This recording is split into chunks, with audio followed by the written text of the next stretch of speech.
शुभ मध्याह्न मेरे प्यारे बच्चों, कैसे हो आप सभी? अपने अपने घर पर सभी स्वस्थ और सुरक्षित है ना? चलिए, मैं आप लोगों की हिंदी शिक्षिका अनिमा मैम बोल रही हूँ। तो मैं आप लोगों को वट वृक्ष पाठ्य पुस्तक से पाठ 7 मित्रता पढ़ा रही थी, जिसके लेखक कौन है बच्चों? जिसके लेखक आचार्य रामचंद्र शुक्ल जी है। तो भाग 1 में मैं आप लोगों को बताई थी कि आचार्य रामचंद्र शुक्ल जी जो है मित्रता के उन सभी गुणों का बखान करते हैं एवं उनके गुणों की चर्चा करते हैं। यह जो है एक विचार प्रबंध निबंध है। इसमें आचार्य रामचंद्र शुक्ल जो है मित्रता के सभी पहलुओं को उजागर करते हैं। अब मैं आज की कक्षा में आपको बताऊंगी कि रामचंद्र शुक्ल जी जो है बचपन की मित्रता युवावस्था की मित्रता से किस प्रकार भिन्न है, इन्हीं पक्षों को उजागर करते हुए मैं आपको समझाने का प्रयास करती हूँ। बच्चों, आप अपने पास पुस्तक रख लीजिएगा, साथ ही साथ पेंसिल भी रख लीजिएगा। तो मैं पढ़ना आरंभ करती हूँ बच्चों, ध्यान से सुनिए। सहपाठी और मित्रता, इस उक्ति में हृदय की कितने भारी उथल पुथल का भाव भरा हुआ है, किंतु जिस प्रकार युवा पुरुष की मित्रता स्कूल के बालक की मित्रता से दृढ़, शांत और गंभीर होती है, उसी प्रकार हमारी युवावस्था के मित्र बाल्यावस्था के मित्र से कई बातों से भिन्न होते हैं। अर्थात लेखक कहते हैं कि बाल्यावस्था की मित्रता और युवावस्था की मित्रता में बहुत अंतर है। मैं समझता हूँ कि मित्र चाहते हुए बहुत से लोग मित्र के आदर्श की कल्पना मन में करते होंगे, पर इस कल्पित आदर्श से तो हमारा काम जीवन के झंझटों में चलता नहीं। सुंदर कल्पना, मन भावनी चाल और स्वच्छंद प्रवृत्ति। स्वच्छंद प्रवृत्ति का अर्थ होता है खुले विचार वाले। यही 2-4 बातें देखकर मित्रता की जाती है। लेखक कहते हैं कि कुछ ही ऐसी बातें होती है जिन्हें युवा पीढ़ी देख करके मित्रता करते हैं, पर जीवन संग्राम में साथ देने वाले मित्रों में इनसे कुछ अधिक बातें चाहिए। जीवन संग्राम, संग्राम का अर्थ होता है युद्ध। वह युद्ध नहीं जो हम जाकर के किसी से लड़ाई लड़े, वह युद्ध अर्थात हमारा जो जीवन संग्राम है, जो हम संघर्ष करते हुए जीवन को जी रहे हैं, उस संग्राम की बातें कही गई है कि इस जीवन संग्राम में जो है हमें बहुत प्रकार के मित्र मिलेंगे। मित्र केवल उसे नहीं कहते जिसके गुणों की तो हम प्रशंसा करें, पर जिससे हम स्नेह ना कर सके, जिससे अपने छोटे छोटे काम ही हम निकालते जाए पर भीतर ही भीतर घृणा करते रहें। लेखक कहते हैं कि मित्र केवल वैसे नहीं होते कि जिनके गुणों के वखान करते हैं। मित्र वह भी होते हैं जिनका हम सब कुछ समान रूप से, अच्छा या खराब, हर प्रकार से हम सहयोग करते हैं उनका। अब जो है नेक्स्ट पैराग्राफ में लेखक सच्चे मित्र का कर्तव्य क्या होता है उस विषय पर चर्चा करते हुए कहते हैं।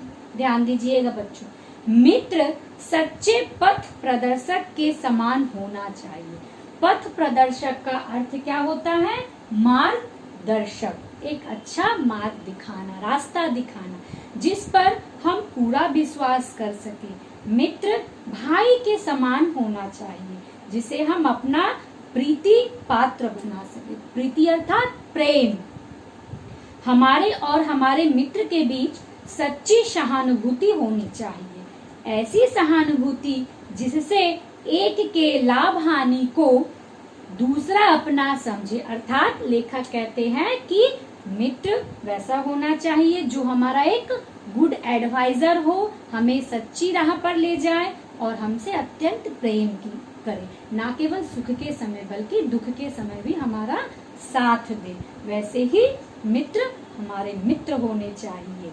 मित्रता के लिए यह आवश्यक नहीं है कि 2 मित्र एक ही प्रकार का कार्य करते हो और एक ही रुचि के हो। लेखक कहते हैं कि मित्रता केवल इस बात पर टिकी नहीं होता है कि वो केवल एक ही कार्य करे और दोनों का इंटरेस्ट एक ही जगह हो, ऐसा नहीं है। फिर लेखक आगे कहते हैं, यह कोई बात नहीं है कि एक ही स्वभाव और रुचि के लोगों में ही मित्रता हो सकती है। समाज में विभिन्नता देखकर लोग एक दूसरे की ओर आकर्षित होते हैं। ये तो बस सच है, समाज में विभिन्नता है।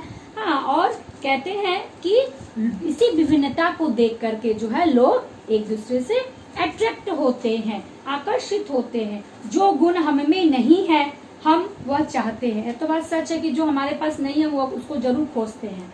और कोई ऐसा मित्र हमें मिल जाए जिसमें वो सब गुण हो तो हम उसकी ओर खींचे चले जाते हैं।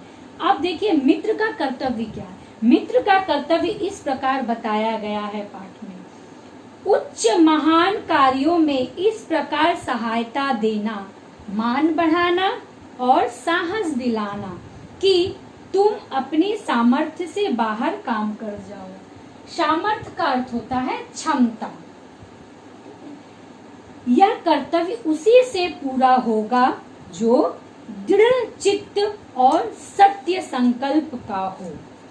अर्थात उसी को हम मित्र बना सकते हैं जो सत्य सच्चा संकल्प लेने वाला हो और जिसके पास क्षमता हो, और हमें उन्हीं लोगों के संसर्ग में भी रहना चाहिए। मित्र हो तो प्रतिष्ठित और शुद्ध हृदय के हो।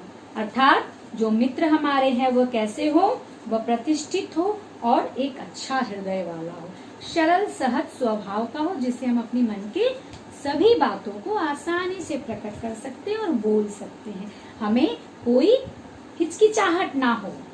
फिर शिष्ट और सत्यनिष्ठ हो, सच्चा भी हो और सत्य भी हो से भरा हुआ, जिसमें हम अपने को उनके भरोसे पर छोड़ सके और यह विश्वास कर सके कि उनसे किसी प्रकार का धोखा न। अर्थात मित्र ऐसा मित्र होना चाहिए जो हमारा विश्वास पात्र हो, जिस पर हम 100% बिलीव कर सके।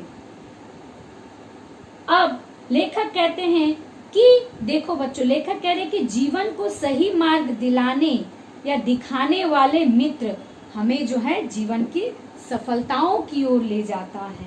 और आप पे यह छोड़ दिए हैं लेखक कि आप किसे चुनना चाहते हैं, सच्चे मित्र को या बुरे मित्र को, अच्छी संगति को या बुरे संगति को। यह लेखक विचार तो पाठ में करते ही है, साथ ही साथ यह हम पे भी छोड़ देते हैं और हम इस पाठ को पढ़ करके यह सीखते भी हैं कि हमारे लिए कौन सच्चा है और हमारे लिए कौन झूठा है, गलत क्या है सही क्या है।